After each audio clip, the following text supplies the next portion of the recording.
Hanoï avalan NDA Sekilen 15 Sanielik vidéo, Élysée Sareen Chris Soktu. Média Evlilik Krisi Dedi, Uzmanlar Analysiapt. Ama Gersek Budeldi. Ito Usakta Gersekten Yazananlar. 25 mai 2025, 17h42 locales. L'avion présidentiel français descend vers l'aéroport international Noa-Bay de Hanoï. À l'intérieur de l'appareil, une tension palpable règne depuis des heures. Emmanuel Macron, le président de la République française, regarde par le hublot les rizières vietnamiennes qui défilent sous ses yeux.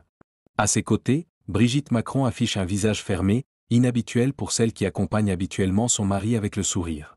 Mais revenons 18 heures en arrière, au moment où tout a basculé. 24 mai 2025, 23h30, aéroport de Paris-Charles de Gaulle. Le couple présidentiel monte à bord d'Air France One pour ce qui devait être un voyage diplomatique de routine en Asie du Sud-Est. Emmanuel Macron vient de terminer une semaine épuisante marquée par des tensions internes au sein de son gouvernement et des sondages en chute libre. Son épouse, Brigitte, l'accompagne comme toujours, jouant son rôle de première dame avec l'élégance qu'on lui connaît. Cependant, ce que le public ignore, c'est qu'une dispute majeure vient d'éclater quelques heures avant le départ.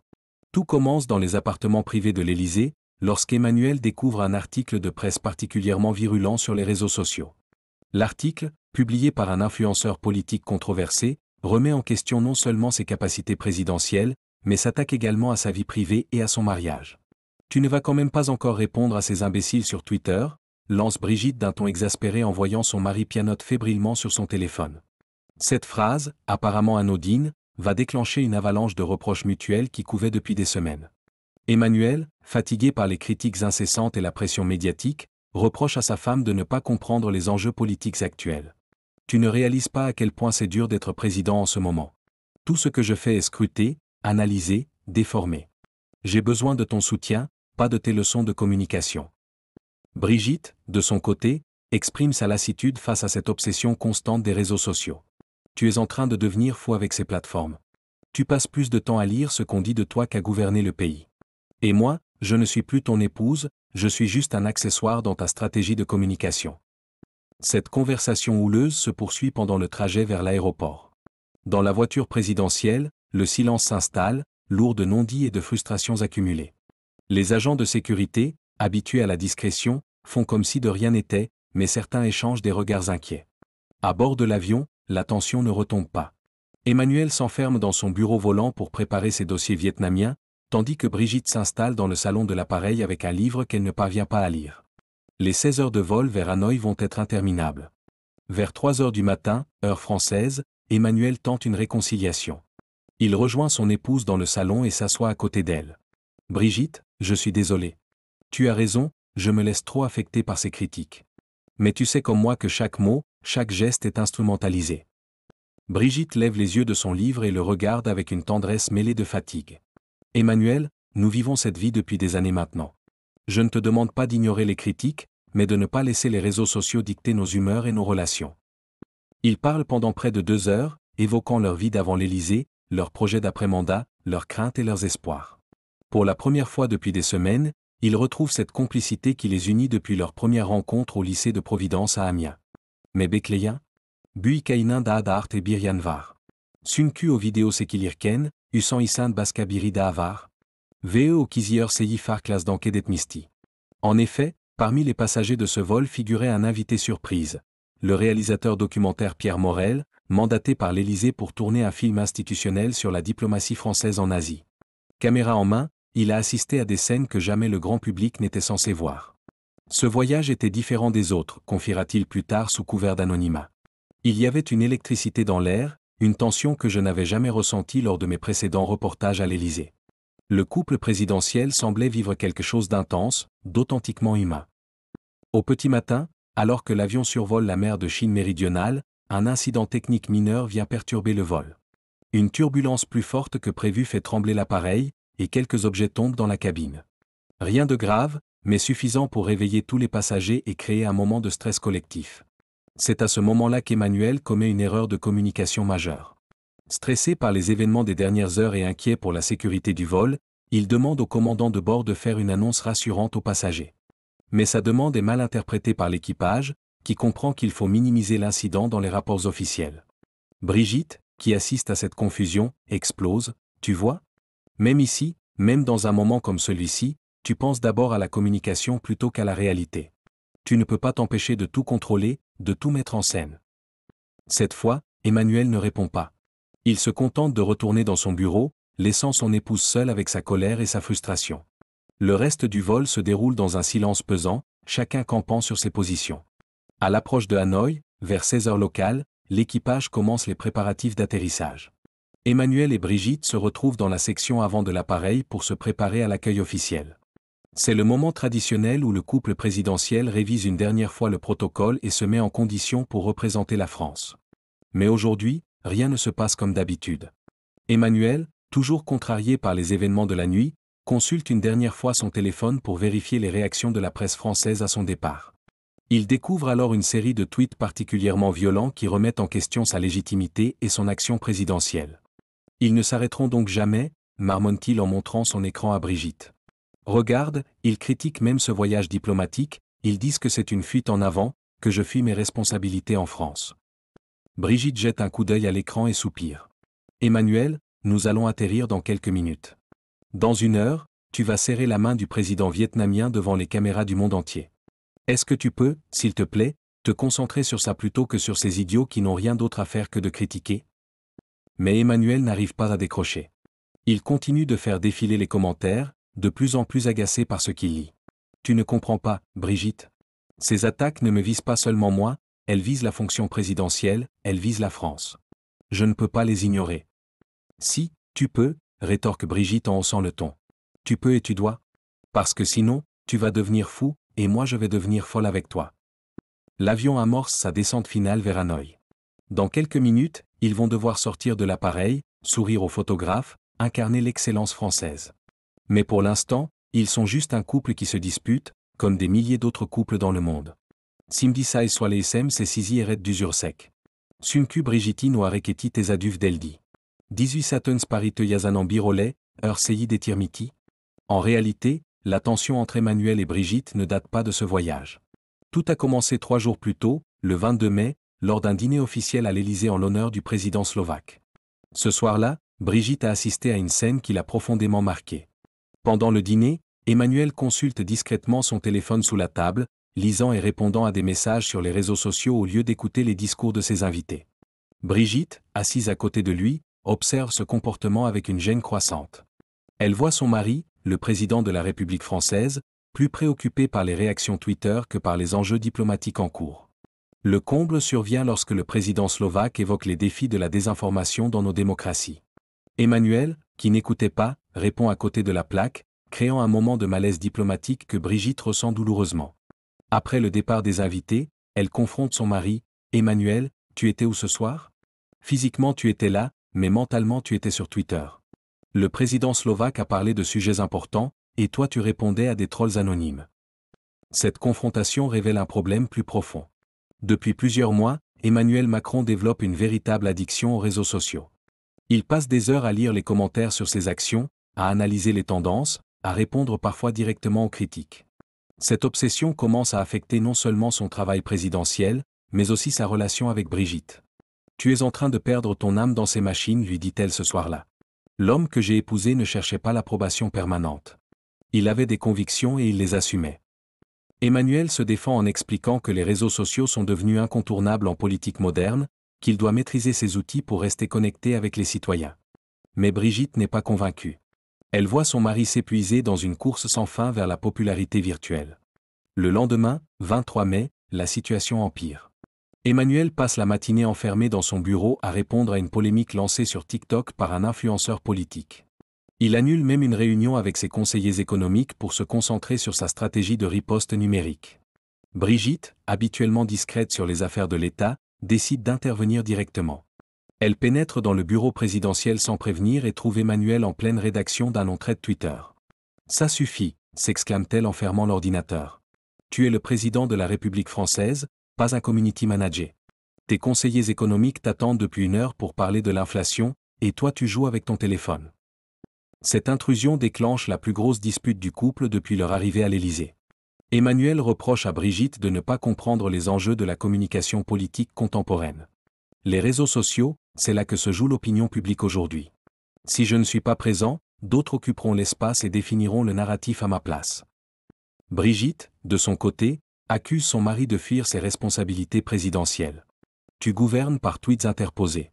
Tu passes plus de temps à commenter l'actualité qu'à la faire. Ce n'est plus de la communication, c'est de la fuite en avant.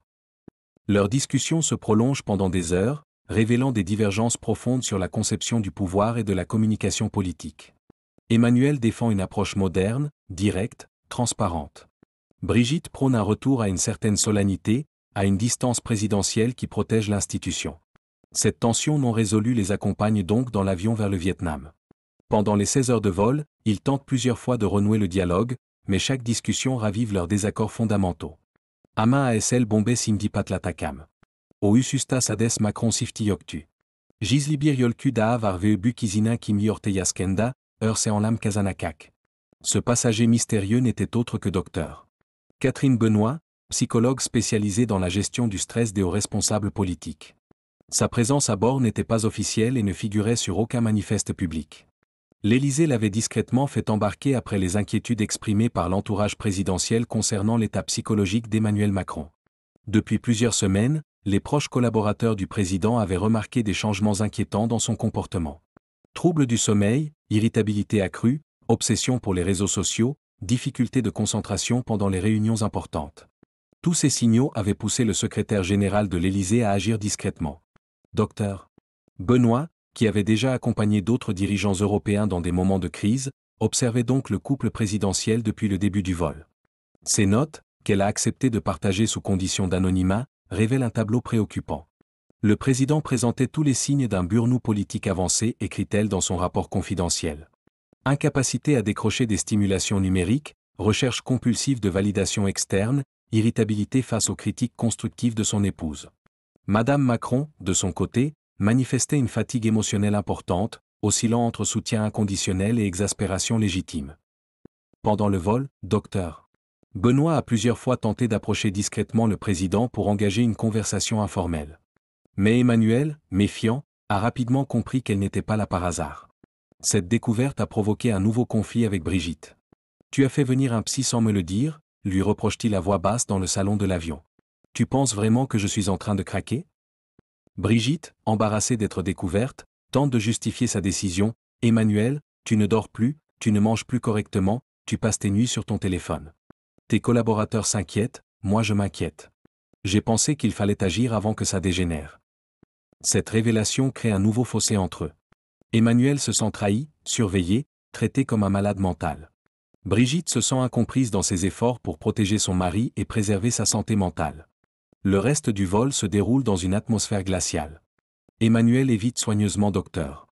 Benoît et ne adresse plus la parole à son épouse que pour les nécessités du protocole.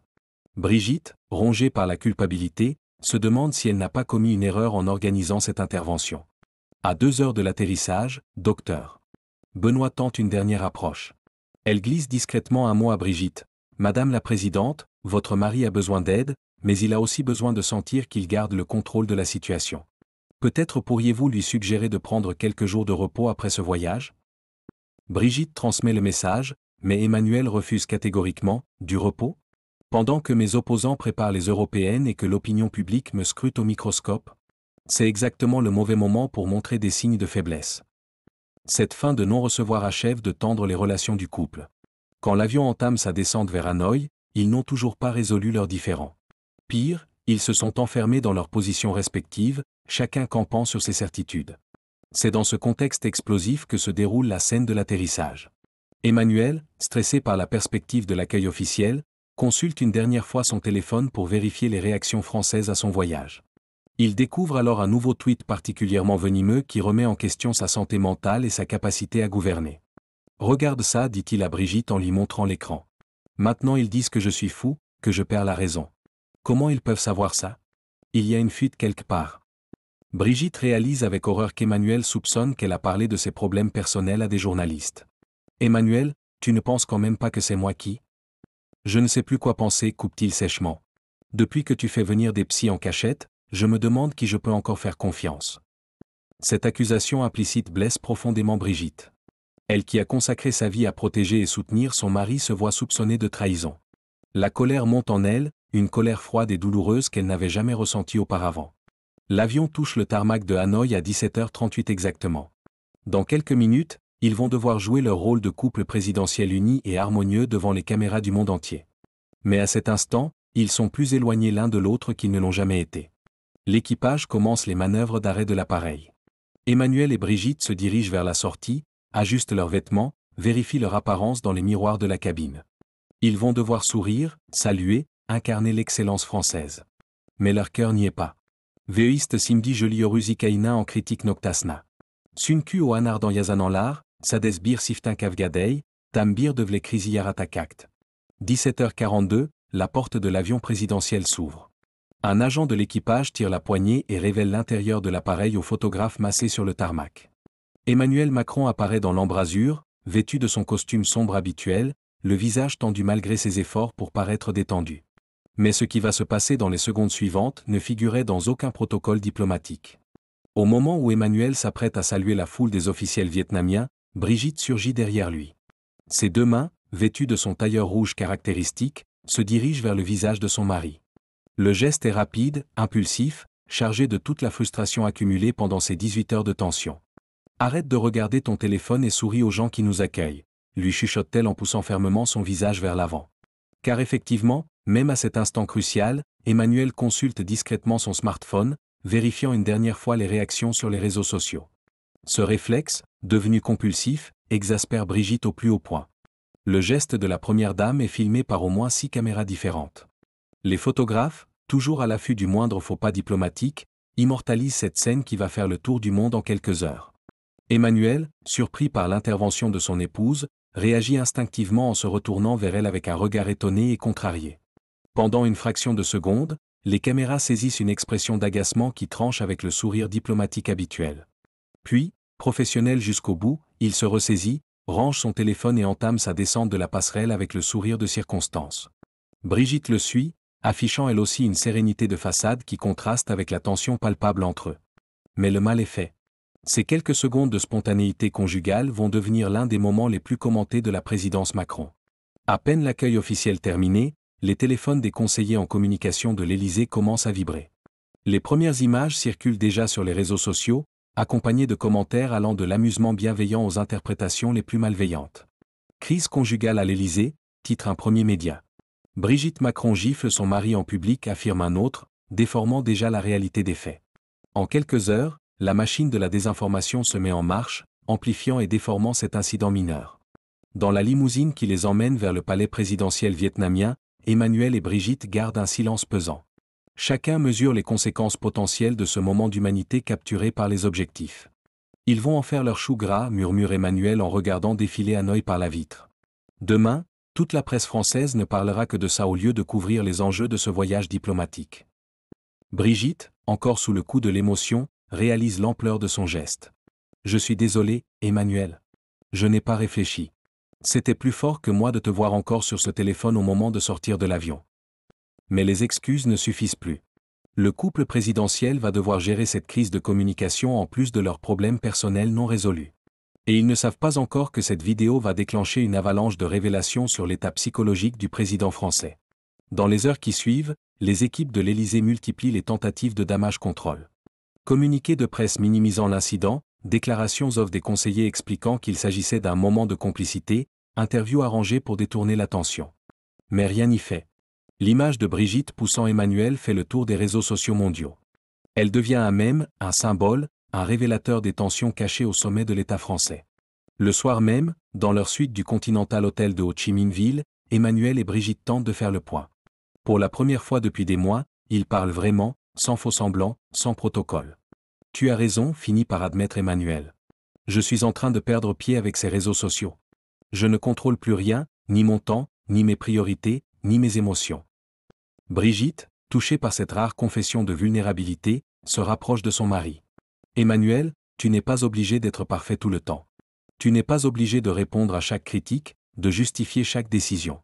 Les gens t'ont élu pour gouverner, pas pour commenter. » Cette conversation marque un tournant dans leur relation. Ils comprennent que cette crise, aussi embarrassante soit-elle, révèle des problèmes plus profonds qu'ils ne peuvent plus ignorer.